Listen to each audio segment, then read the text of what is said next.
ଯାହା ଆମେ ଅନ୍ୟମାନଙ୍କୁ ଦବା ତାହା ହିଁ ଆମ ଜୀବନରେ ପୁଣି ଥରେ ଫେରି ଆସିବ।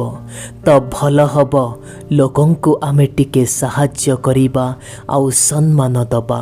ହୁଏତ ସେହି ଦୁଇଟି ଜିନିଷ ଆମ ଜୀବନରେ ପୁଣି ଥରେ ଫେରି ଯାଇପାରିବ। ଜୀବନର ପ୍ରତିଟି କ୍ଷେତ୍ରରେ ଅନବରତ ଆପଣ ଚେଷ୍ଟା କରନ୍ତୁ ଆଜ୍ଞା। କୌଣସି ଜାଗାରେ ଆପଣଙ୍କ ଜୀବନ ବଦଳିଯିବ, ଆପଣ ନିଜେ ବି ଜାଣିନଥିବେ। କୌଣସି ବି ଲୋକକୁ ତାର ଔକାତ ଦେଖେଇବାର କୌଣସି ବି ଆବଶ୍ୟକତା ନାହିଁ। ଆପଣ ନିଜକୁ ଏତେ ଭଲ ଭାବରେ ଗଢ଼ି ଦିଅନ୍ତୁ ଯେ ଲୋକେ ନିଜ ଔକାତ ନିଜେ ଯେମିତି ଜାଣିପାରିବେ। ଯେଉଁ ମଣିଷ ଆପଣଙ୍କୁ ସ୍ନେହ ଆଦର କରନ୍ତି ସେଇ ମଣିଷମାନଙ୍କୁ ମଧ୍ୟ ଆପଣ ସ୍ନେହ ଓ ଆଦର କରିବା ପାଇଁ ଚେଷ୍ଟା କରନ୍ତୁ। କାହିଁକି ନା ଏମିତିକା ଲୋକେ ଭାଗ୍ୟରେ ଥିଲେ ମିଳନ୍ତି। ଏ ଦୁନିଆରେ କୌଣସି ବି ସମ୍ପର୍କ ବଡ଼ ହୋଇନଥାଏ ଆଜ୍ଞା। ସେ ସମ୍ପର୍କକୁ ସମ୍ଭାଳିବା ସବୁଠୁ ବଡ଼ କଥା ହୋଇଥାଏ। ଯଦି ଆପଣଙ୍କ ଜୀବନରେ ଆପଣ ଖୁସିରେ ରହିବା ପାଇଁ ଚାହୁଁଛନ୍ତି, ତେବେ ଲୋକମାନଙ୍କ କଥାକୁ ନିଜ ହୃଦୟରେ ଲଗାନ୍ତୁ ନାହିଁ।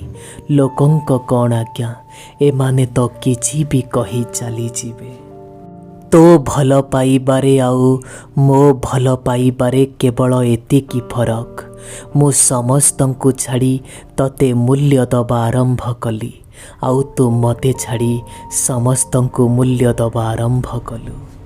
ନିଜ କର୍ମ ଉପରେ ବିଶ୍ୱାସ ଆଉ ଭଗବାନଙ୍କ ଉପରେ ଭରସା କରୁଥିବା ମଣିଷମାନେ ଜୀବନର କୌଣସି ମୋଡ଼ରେ କେବେ ବି ହାରିବେନି।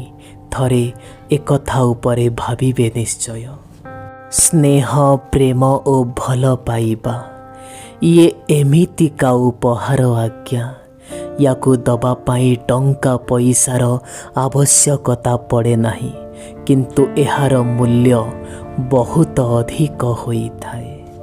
ମନୁଷ୍ୟକୁ ନିଜ ଜୀବନରେ ସବୁବେଳେ ଭଲ ବିଚାରର ଆବଶ୍ୟକ ରହିଛି।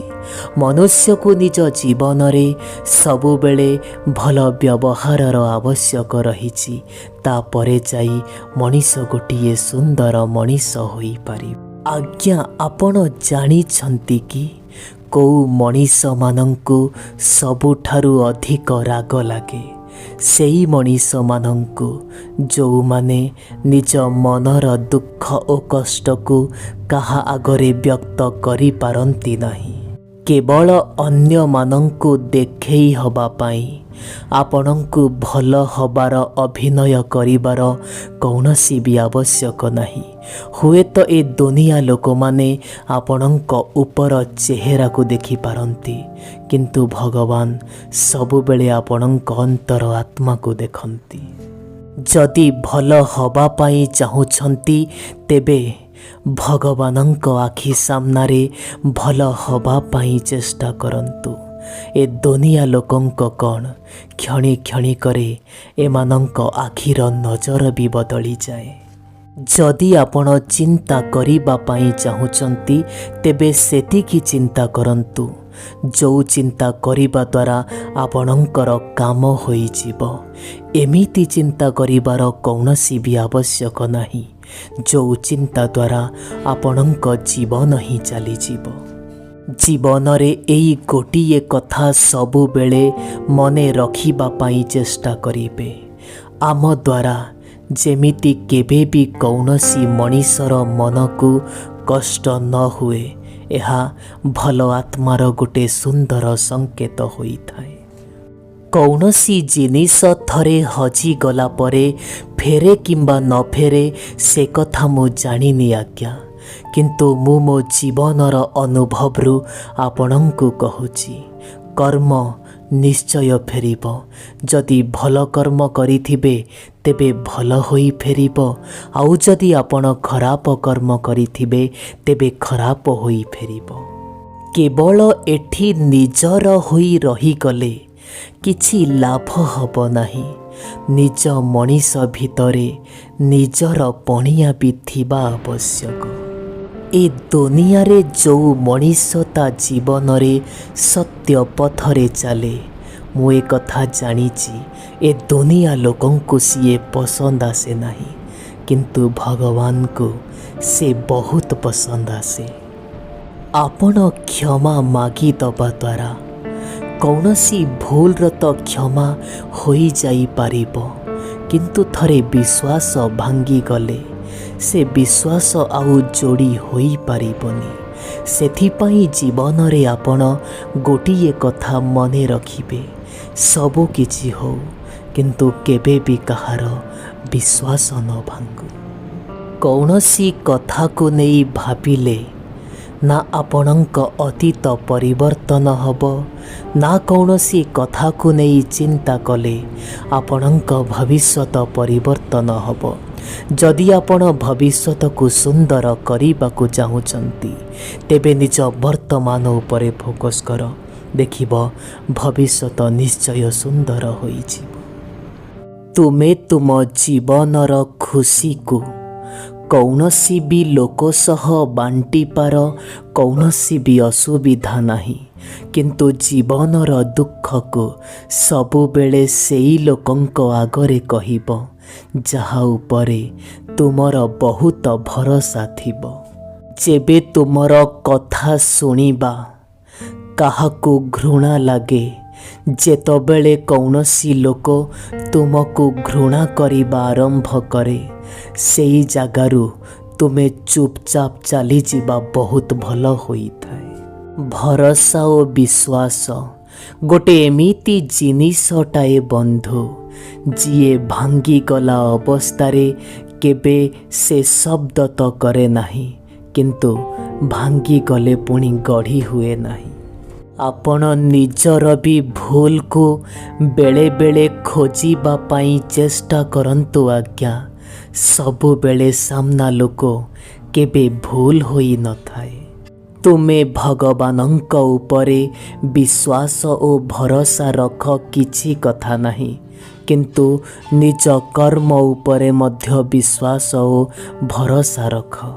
ମନୁଷ୍ୟ ନିଜ ମନ ଓ ନିଜର ଭାବନାକୁ ମଧ୍ୟ ଟିକେ ସଫା ରଖିବା ଆବଶ୍ୟକ। ସବୁବେଳେ ଅନ୍ୟମାନଙ୍କ ବିଷୟରେ ଭୁଲ କଥା କହିବା ଭଲ ନୁହଁ ଆଜ୍ଞା। ଯଦି ଜୀବନର କଠିନ ପରିସ୍ଥିତି ସହ ଲଢ଼ିବାର ତୁମେ ଶକ୍ତି ରଖୁଛ, ତେବେ ମୁଁ ଗୋଟିଏ କଥା କହୁଛି ଶୁଣି ରଖ, ଏ ଦୁନିଆ ଲୋକେ ତୁମର କିଛି ବି ବିଗାଡ଼ି ପାରିବେନି। ସଙ୍ଗୀତ ଶୁଣିଲା ପରେ ମନୁଷ୍ୟକୁ କେବେ ଜ୍ଞାନ ପ୍ରାପ୍ତି ହୁଏ ନାହିଁ, ଆଉ ମନ୍ଦିର ଗଲା ପରେ ମଣିଷକୁ କେବେ ଭଗବାନ ମିଳନ୍ତି ନାହିଁ। ତାପରେ ବି ମଣିଷ ପଥରକୁ ଏଥିପାଇଁ ପୂଜିବାରେ ଲାଗିଛି କି ଆଜିକାଲିକା ଦୁନିଆରେ ଭରସାର ଯୋଗ୍ୟ କେହି ମଣିଷ ମିଳେ ନାହିଁ। ଏ ଦୁନିଆରେ ମଣିଷର ସୁନ୍ଦରତାକୁ ଦେଖି ପରଖୁଥିବା ଲୋକ ମୁଁ ମୋ ଜୀବନରେ ବହୁତ ଦେଖିଛି ଆଜ୍ଞା, କିନ୍ତୁ ଏମିତିକା କୌଣସି ବି ଗୋଟିଏ ଲୋକ ମୁଁ ଦେଖିନି ଯିଏ ମଣିଷର ଦୁଃଖ କଷ୍ଟକୁ ପରଖୁଥିବ। କୌଣସି ବି ମଣିଷ ସେତେବେଳେ ବଡ଼ ମଣିଷ ହୁଏ ନାହିଁ ଆଜ୍ଞା, ଯେତେବେଳେ ସିଏ ବଡ଼ ବଡ଼ କଥା କହିବା ପାଇଁ ଲାଗେ। କୌଣସି ମଣିଷ ତ ସେତେବେଳେ ବଡ଼ ମଣିଷ ହୁଏ ଯେତେବେଳେ ସିଏ ଛୋଟ ଛୋଟ କଥା ମଧ୍ୟ ବୁଝିବାକୁ ଲାଗେ। ଯେତେବେଳେ କୌଣସି ଲୋକ ଆପଣଙ୍କ ହୃଦୟକୁ କଷ୍ଟ ଦିଏ, ସେତେବେଳେ ଆପଣ ଚୁପ୍ ରହିବା ପାଇଁ ଚେଷ୍ଟା କରନ୍ତୁ। ଆଉ ଗୋଟିଏ କଥା ମନେ ରଖନ୍ତୁ ଆଜ୍ଞା, ଆପଣଙ୍କ ଠାରୁ ଆପଣଙ୍କର ସମୟ ଉଚିତ ଜବାବ ଦେବ।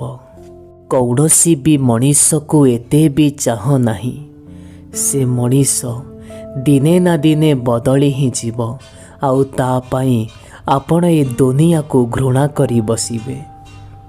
ଆପଣଙ୍କ ଜୀବନରେ ଆପଣ ନିଜକୁ କିଛି ଏମିତି ଭାବରେ ପ୍ରସ୍ତୁତ କରିଦିଅନ୍ତୁ ଆଜ୍ଞା, କି ଆପଣଙ୍କୁ ଛାଡ଼ି ଯାଇଥିବା ଲୋକ ଅଫସୋସରେ ମରିଯିବ, ଆଉ ଆପଣଙ୍କୁ ପାଇଥିବା ଲୋକ ଗର୍ବ କରି ଉଠିବ। ମୋ ଜୀବନର କାହାଣୀ କିଛି ଏମିତିକା ଆଜ୍ଞା, ବାହାରୁ ତ ସବୁ କିଛି ଠିକ୍ ଅଛି, କିନ୍ତୁ ଭିତରୁ ସବୁ କିଛି ଏମିତି ସେମିତି ରହିଛି। ବନ୍ଧୁ, ଗୋଟେ ଛୋଟ ଉଦାହରଣ ସହ ମୁଁ ବୁଝେଇବାକୁ ଚାହିଁବି ଆପଣଙ୍କୁ। ଗୋଟିଏ ଗଛରେ ବହୁତ ପତ୍ର ଥାଏ, ତାପରେ ବି ସେ ଗଛ ଫୁଲ କିମ୍ବା ଫଳ ଦ୍ୱାରା ଜଣାପଡ଼ିଥାଏ। ଠିକ୍ ସେଇଭଳି ମଣିଷ କେତେ ବି ବଡ଼ ବଡ଼ କଥା କହିଥାଉ ନା କାହିଁକି, ମଣିଷର କର୍ମରୁ ହିଁ ସବୁକିଛି ଜଣାପଡ଼ିଥାଏ। ଦିନ ଥିଲା କାହାଣୀରେ ଆମେ ଏକଥା ଶୁଣିଥିଲୁ ଆଜ୍ଞା, ମଣିଷ ମରିଯାଏ ଆତ୍ମା ଘୁରୁଥାଏ। ଆଜି ଆତ୍ମା ମରିଯାଇଛି, ଆଉ ମଣିଷ ଘୁରି ବୁଲୁଛି। କାଶ ଏମିତିକା ଇଞ୍ଜିନିୟର କେହି ମିଳିଯାଆନ୍ତା କି, ଯିଏ ମଣିଷ ମଣିଷ ଭିତରେ ସମ୍ପର୍କର ସେତୁ ବାନ୍ଧି ପାରିଥାନ୍ତା, ଭଙ୍ଗା ହୃଦୟକୁ ପୁଣି ଥରେ ଯୋଡ଼ି ପାରିଥାନ୍ତା। ଆପଣ ବିଶ୍ୱାସ କରିବେନି ମୋ କଥା, କିନ୍ତୁ ସତ ଆଜ୍ଞା, ଆପଣଙ୍କୁ ଭାଗ୍ୟ ଦ୍ୱାରା ଯେଉଁ ଫଳ ମିଳେ ତାଠାରୁ କର୍ମ ଦ୍ୱାରା ଯେଉଁ ଫଳ ମିଳେ, ସେ କର୍ମର ଫଳ ଅଧିକ ସ୍ୱାଦିଷ୍ଟ ହୋଇଥାଏ। ଯଦି କୌଣସି ବି ଲୋକ ଗୋଟିଏ ଛୋଟ ଭୁଲ କରିସାରିଲା ପରେ ଆପଣଙ୍କଠୁ କ୍ଷମା ମାଗିଦିଏ, ଆପଣ ଏକଥା କେବେ ବି ଭାବିବେ ନାହିଁ କି ସେ ମଣିଷ ଆପଣଙ୍କଠୁ ଦୁର୍ବଳ। ସତ କଥାଟି ହେଉଛି, ସେ ମଣିଷ ଆପଣଙ୍କୁ ହରେଇବା ପାଇଁ ଚାହୁଁନି। ଯଦି ସମ୍ପର୍କ ହେବାର ଅଛି, ତେବେ ମନୁଷ୍ୟର ହୃଦୟରୁ ହେବା ଆବଶ୍ୟକ। ବନ୍ଧୁ, ରକ୍ତ ସମ୍ପର୍କକୁ ଆମେ ବୃଦ୍ଧାଶ୍ରମରେ ଦେଖିଛୁ। ବନ୍ଧୁ, ଯେତେବେଳେ ତୁମ ମନ ଭିତରେ ଜିଦ୍ ଆସିଗଲା କୌଣସି ବି ସମ୍ପର୍କକୁ ନେଇ, ତେବେ କଥା ସୁନିଶ୍ଚିତ, ସେ ସମ୍ପର୍କ ହାରିଯିବ।